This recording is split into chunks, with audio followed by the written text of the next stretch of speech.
Let's talk about Leviticus 23.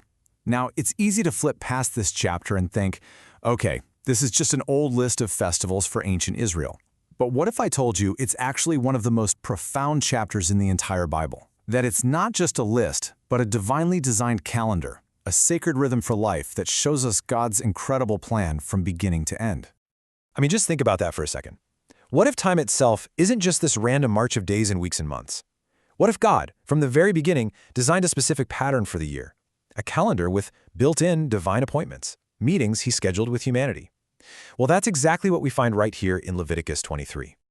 And it all starts with this verse. The language God uses here is so important. He doesn't say these are your feasts. He says, even these are my feasts. These aren't just cultural holidays somebody came up with. They are the Lord's own appointed times. And that phrase, holy convocations, it literally means sacred rehearsals. He's inviting his people to walk through a dress rehearsal of his entire plan of redemption year after year. So, where does this incredible calendar begin? You might think it starts with a big, flashy annual festival, but it doesn't. It starts with something much more fundamental, something that beats like a heart through the entire year. It begins with the weekly rhythm God established at the dawn of creation itself. Yeah, before any other feast is even mentioned, God brings us back to the Sabbath. It's the foundational beat of the drum, a weekly, non-negotiable appointment to just stop, to put down our work, to rest in Him, and to remember that He's the one who created everything and who holds everything together. The Sabbath is the anchor for the entire sacred year. Okay, so from that weekly rhythm, the Lord then lays out the yearly cycle. And it all kicks off in the spring with this incredible, tightly woven group of feasts, and they all point to one central theme: redemption, new life, and liberation. Now, before we get into the nitty-gritty, let's just get a bird's-eye view of the whole year. This is our roadmap. You can see how it's broken up into 3 main seasons, right? You've got the spring feasts, then a single summer feast, and then this huge finale in the fall. This isn't random at all. It's a beautiful, intentional story that unfolds throughout the year. So let's zoom in on that first cluster in the spring.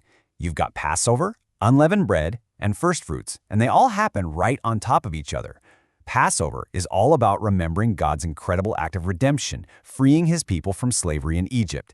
That's immediately followed by 7 days of unleavened bread, which is all about getting sin out of your life. And the whole week culminates with Firstfruits, a celebration of the promise of new life. So you have it right there: redemption, purity, and promise, all in one incredible week. And you know, the symbolism here is just so powerful. Throughout the Bible, leaven, or yeast, is a picture of sin and pride. Think about it. It puffs things up. It spreads. So this command to literally search your house and remove every last crumb of leaven, what a powerful physical lesson about the need for us to deal with sin and to walk in humility and purity before God.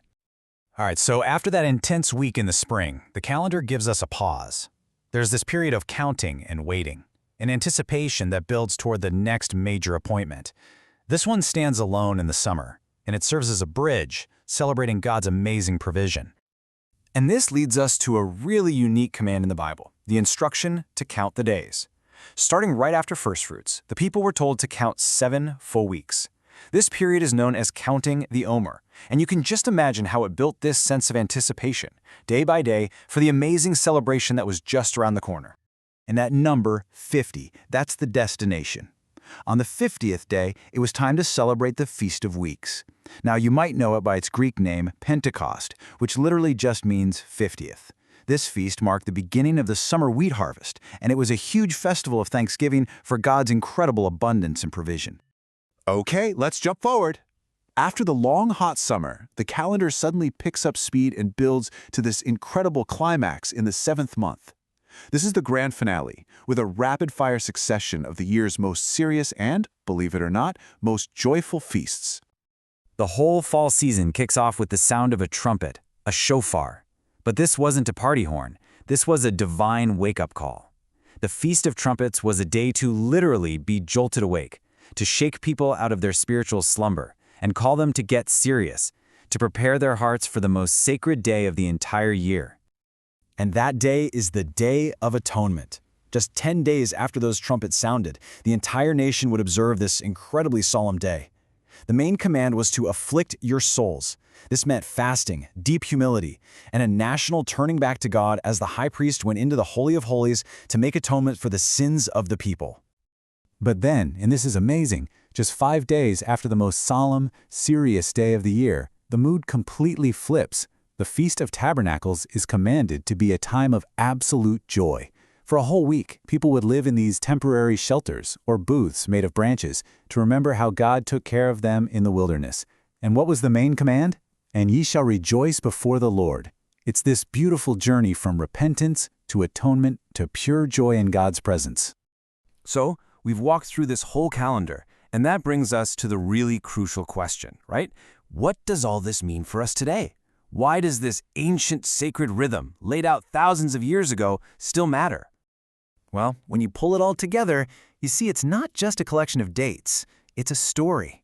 Each appointed time reveals something absolutely essential about God and His plan for us. You've got divine rest, redemption, provision, repentance, and finally, just rejoicing in His presence. It's the whole story of our relationship with Him, told through the cycle of a single year. And really, that's the thought I want to leave you with. This calendar shows us that God has a rhythm for life, a pattern of remembering Him, turning back to Him, and celebrating Him. It's a life that's built around His appointments. And it makes you stop and ask a pretty important question. If God designed a rhythm for life, what rhythm are we living by today?